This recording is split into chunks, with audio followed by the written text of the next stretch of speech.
Hey, what's up, everybody? It's Charles Benson. Welcome you guys to another episode of the DREAMERSPRO show. We cover everything from sports, hot topics, classic debates, entertainment, and we give you guys a fresh perspective on things and how we see them. And Stephen A. Smith, man. Stephen A. Smith is back at it again. But before we get into today's show, please make sure you like the video and sub to the channel. Be sure to follow me on Instagram. My handle is CTABANZ. So, as you guys know, this week there were some pretty big races, political races, special elections in the United States. I believe it was on Tuesday. And the Democrats won every single race, right? Every single race. They won out there in New Jersey. They won in California in terms of them getting the votes that they'll need for redistricting. But the race that made the most noise, or the victory rather, that made the most noise was Zohran Mamdani winning the race for mayor in New York City with over 50% of the votes. That was the one that really shook up the entire system. So after he won, I actually went to go watch his speech, and it was electrifying. And a lot of people are saying that was one of the best speeches that they have heard from any political candidate, whether they be Democrat or Republican or whomever, over the last few years. A lot of people loved it. He was defiant. He was, he went at, and he also went at the president. Although Van Jones said that he thought that his speech was divisive there, right? So everybody was reacting to it. So I then saw a clip from Stephen A. Smith talking about it, but I didn't watch the full clip, right? And I kind of let it go and I didn't pay much attention to it. So later this afternoon, I was kind of looking for what to talk about. And then Mitch sends me over this video from Stephen A. Smith reacting to Mamdani's win. So the minute he sent it to me, I immediately laughed. I started laughing. I'm like, okay, let's see what this topic is about. Maybe we could talk about it. So he sent me a clip from Twitter. And the clip is Stephen A. Smith talking about it. And I think that clip had about 650,000 views on it.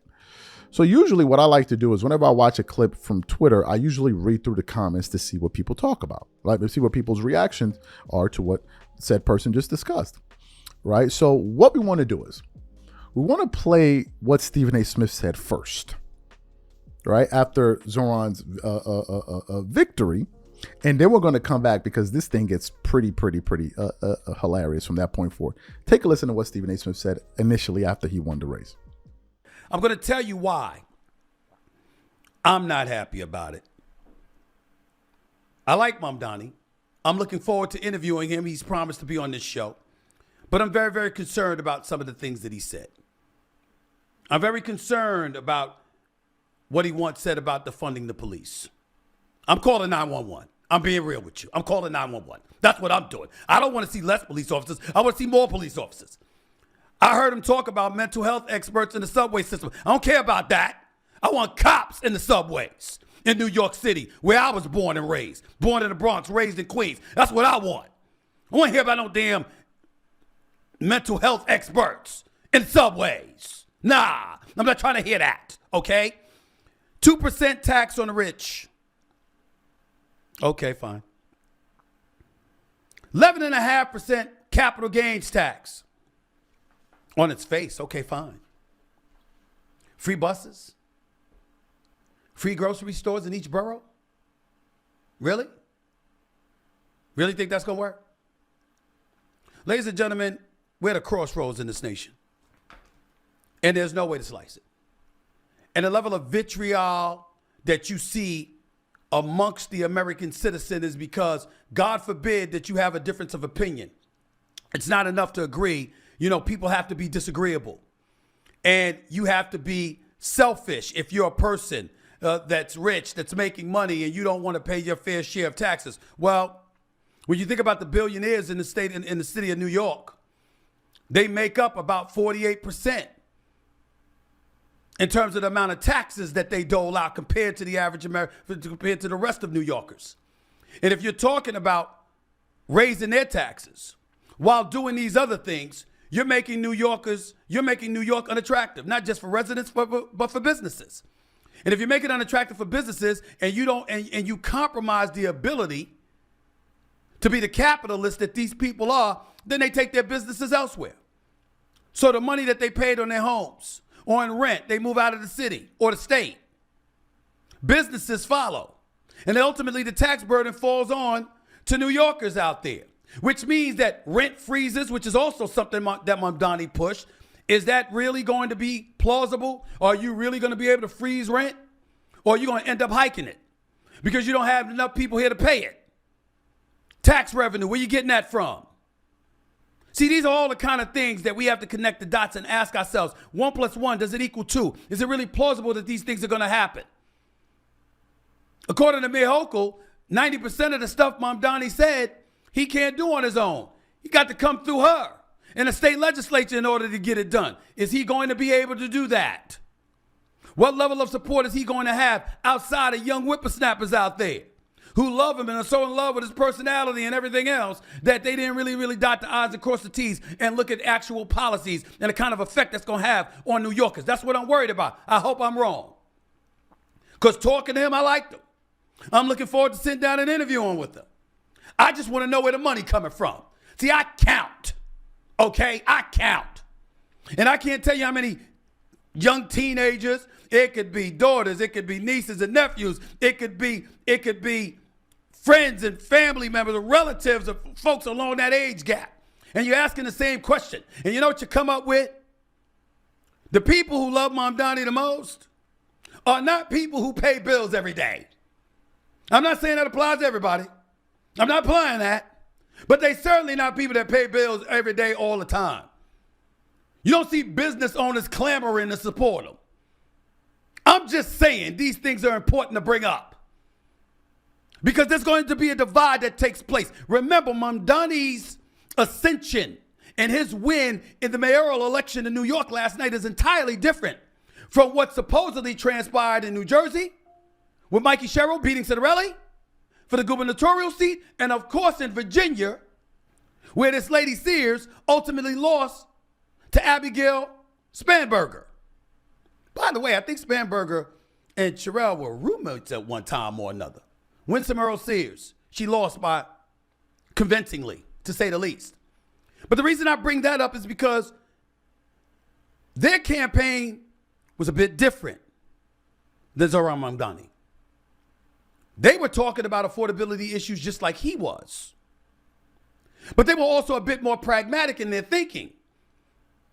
They weren't talking about free grocery stores and free bus rides. They weren't talking about those things.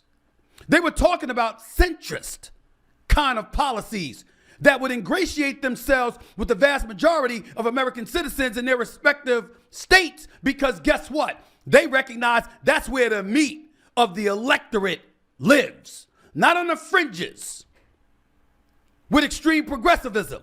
Not on the fringes with the MAGA right. 85% of the population lives there. That's where I live. That's why I'm on POTUS. That's where we live. We ain't veering one way or the other to the extreme because we understand, it is about affordability. But it's also about the economy. It's also about safety in the streets.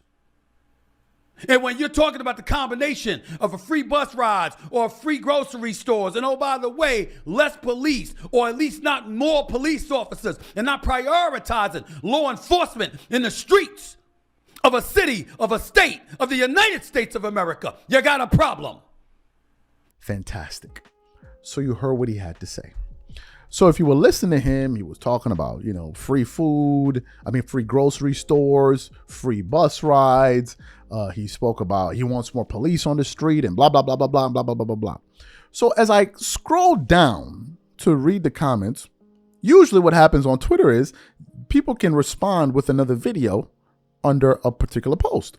So I clicked on this video to see what this post was talking about. And would you believe it was of Stephen A. Smith himself describing a time where he got harassed by the NYPD of all groups. Take a listen to Stephen A. Smith here talking about the police, the police force in New York City. Take a listen to him here. Upon the mood of a police officer, I've been on national television on this show where I pointed out how I was in New York City driving with my daughter, who I believe was like around 8 at the time, and I'm driving down Amsterdam Avenue going towards Harlem. I think I'm like at between 79th and 80th Street. And I get pulled over by a cop. The next thing you know, it's 3 squad cars pulling me over. And the cop said, show me your license and registration. I said, here, sir, because I always roll down all 4 windows. I put my hands on the steering wheel. My daughter is in the back seat. And the cop says, show me your license and registration. And I handed it to him, but I said, officer, what did I do? And he starts screaming at me and pointing at me and don't effing talk back to me and all of this stuff. And then puts his hand on his gun.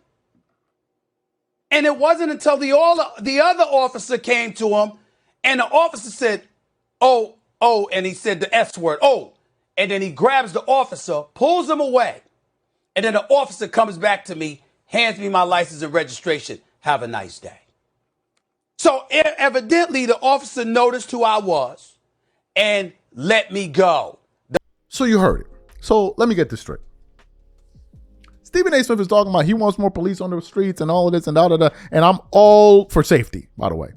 But he's talking about this and this. He wants more police. But then here you are on First Take describing a time that you were mistreated by the NYPD. And the only reason you got off was because one of the police officers realized it was Stephen A. Smith. So had it been some other Joe or whoever the hell it was, some other Smith, maybe the outcome would have been different.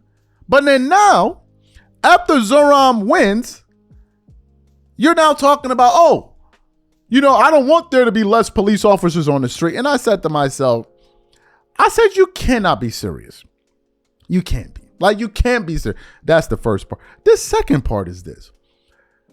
Stephen A. Smith didn't read everything before he started talking about this thing. And that's the reason why in sports, you can get away with a lot of crap. You can say stuff that's not true. You don't have to be well researched to talk about sports. But in politics, you have to. Why? Because there are always people that are more researched than you, that always know more than you, that are always listening and ready to call out somebody that doesn't do their due diligence and their homework. So before producing the show, as I said, I didn't pay much attention to this race. I decided to Google Zohran's policies. And I went to his website, and it says the website is called zohranfornyc.com. And obviously this website hasn't been updated. I think it was before his race because it says it's election day. Poll sites will be open until 9 p.m., right? So I don't think they've updated. So I just want to read through some of what his policies are. I'm just going to quickly skim through it, right?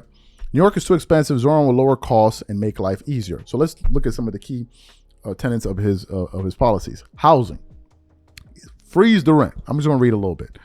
A majority of New Yorkers and tenants, and more than 2 million of them live in rent-stabilized apartments. These homes should be the bedrock of economic security for the city's working class. Instead, Eric Adams has taken every opportunity to squeeze tenants with his hand-picked appointees to the rent guidelines board, jacking up rents and stabilized apartments by 12%. And the most since a Republican ran City Hall. That's one. So that's on rent freezing. You got a bunch more. Cracking down on landlords. He spoke about that, which kind of ties into that. What's another one? Safety. Okay, he spoke about safety. He says all New Yorkers deserve to be safe, but Adams' administration has failed to deliver the sense of safety and security that everyone should feel walking down our streets, riding our subways, or taking our buses. Zohran will create the Department of Community Safety to prevent violence before it happens by prioritizing solutions which have been consistently shown to improve safety. Police have a critical role to play, but right now we're relying on them to deal with the failures of our social safety net, which prevents them from doing their actual jobs. Through this new city agency and whole of government approach, the community safety will be prioritized like never before in NYC. The department will invest in citywide mental health programs and crisis response, including deploying dedicated outreach workers in 100 subway stations, providing medical services in vacant commercial units, and increasing the transit ambassadors to assist New Yorkers on their journeys. And then it goes on to say a few things. He didn't say anything about getting rid of police, which is what Stephen A. Smith said. Let's talk about affordability. City-owned grocery stores. He said free grocery stores. Jesus Lord. Good Lord. Ooh. Let's continue on. It says city-owned grocery stores. Fruit prices are out of control. Nearly 9 out of 10 New Yorkers say that the cost of groceries is rising faster than their income. Only the very wealthiest aren't feeling squeezed at the register. Let me say this quickly. Let me just pause the damn video right now and say this. All right. I was in New York City in April. I hadn't been to New York since 2018, I think, or 19, one of those years. No. 2019. I wanted to run away. I could not believe New York City was that damn expensive. And I ain't broke, but damn. I was complaining at every moment I had when I spoke to Marco, because Marco was out there too. I went to attend my sister's graduation. It was insane. There was a particular day, just give you an example. A particular day, I went to the movie theater with my mom and my sister. I hadn't been to a theater in the United States in a long ass time. And I went to go watch this movie, the movie with, what's the guy's name? Michael B. Jordan, the one that came out recently. I forgot the name of the movie. Y'all know the name of the movie. I went to go watch this movie.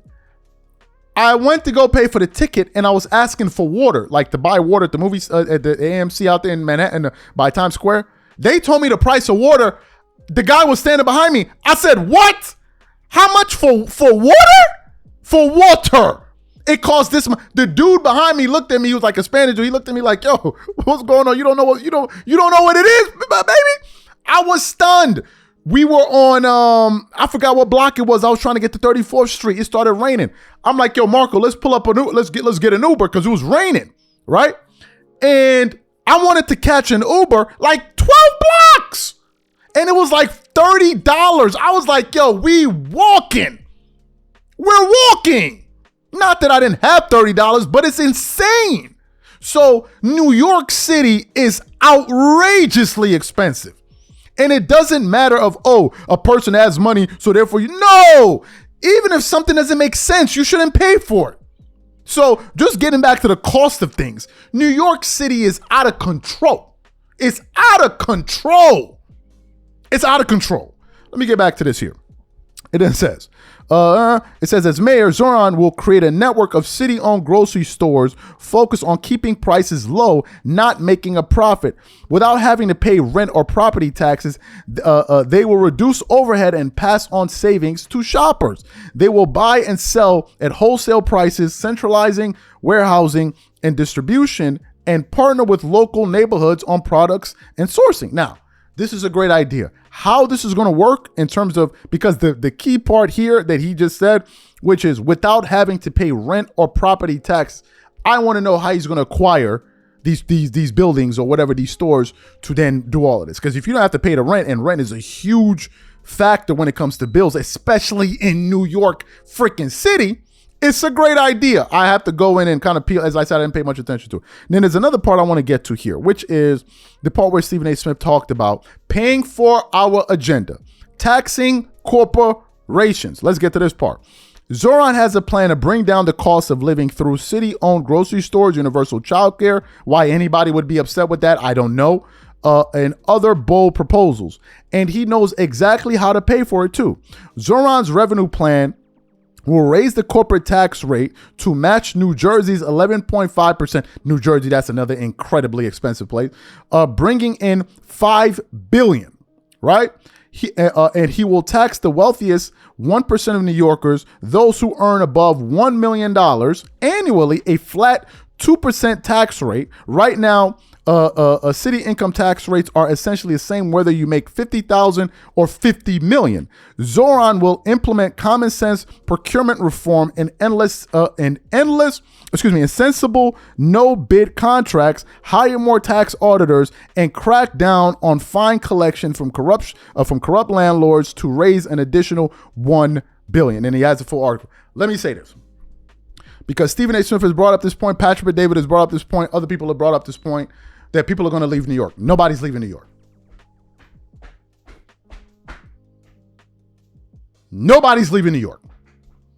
Do you know why? Because it's New York.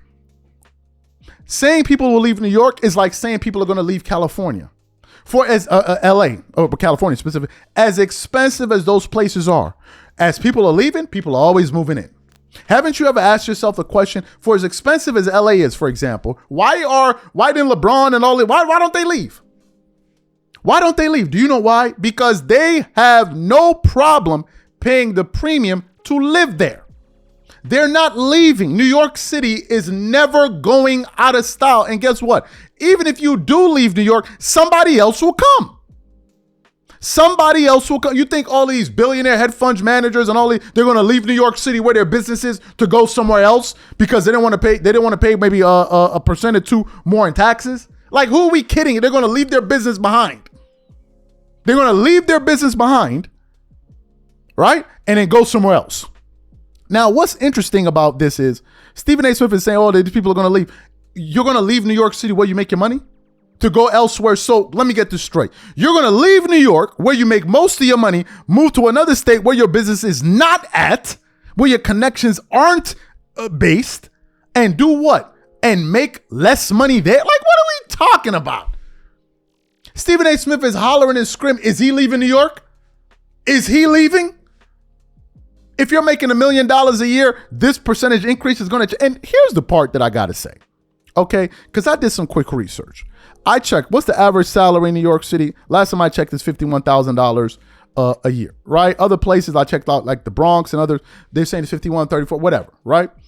If you're not even making $65,000, what are you shouting about? If you're not making $100,000, what are you shouting about? They're talking about raising income on people that earn, on people that earn $1 million. So if you're not earning $1 million, what are you making noise for? I'm confused. What are you making noise for? If you're not the people being taxed. So what are you screaming about?